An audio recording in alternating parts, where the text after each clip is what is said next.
nak berapa package? 3 helai 100 saja Ira. Okey, ni bawal nombor 1 tapi bidang besar awak. Okey, yang ni Ira nak belanja customer lah. Okey, sebab Ira syukuri, Ira tak buat bawah Ira tau. Ira buat semua bawah nombor 1. Okey, contoh Ira tunjuk sikit Ni macam ni. Okey, yang ni bawah nombor 1 kan Ira pakai, selalu Ira pakai tu. Yang sama Ira pakai ni, cumanya macam ni. Okey, ada yang diamond, yang ni kita panggil diamond stroger, ada yang diamond dia penuh lebat macam ni. Okey, so Ira nak randomkan. Kalau contoh bidang 45, harga dia 100 lebih. So, kalau bidang 55 sebenarnya dia lagi mahal, tapi tak apa. Ira dah niat dah, Ira nak belanja, follower-follower Ira syukuri, customer-customer Ira syukuri, you all selalu support Ira syukuri, membership Ira syukuri kan. Okey, so Ira akan buat package sedekah.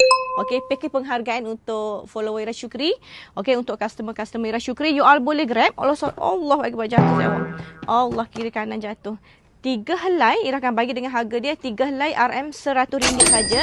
Tapi random macam ni awak. Tapi random kita lawak, bukan random ikut-ikut tau. You all tahu kan kalau kita buat random, kita tak buat ikut-ikut, kita akan buat warna yang berbeza, design yang berbeza untuk customer, insya-Allah Kak. Walaupun kita bagi harga murah, walaupun kita bagi harga sedekah, tapi you all still dapat barang yang cantik, warna yang cantik, barang yang berkualiti, bukan barang reject. Okey, insya-Allah. Okey, siapa yang nak terus confirmkan nak berapa package? 3 helai 100 saja. Ira appreciate you all. Ira tanda you all always support Ira syukuri. Okay, so thank you daripada Ira. So Ira bagi harga murah dekat you all, okay?